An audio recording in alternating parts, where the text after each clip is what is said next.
बुद्धामूर्तये नमः। समग्र सिंहद्वार अंचल आज जनसमुद्र रे परिणत हो जाइछि।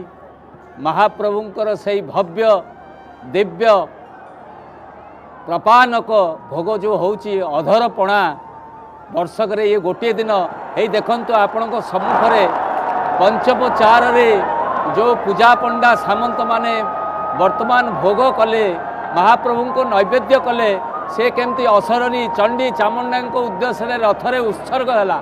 ये हांडी भंगा जीवार तांत्रिक प्रक्रिया रही जो थे कि महाप्रभु को पूजा रे वैदिक कर्मकांड एवं तांत्रिक उपचार ये सब मिलित प्रक्रिया ये जो पणा भोग अर्पण करा जाउची।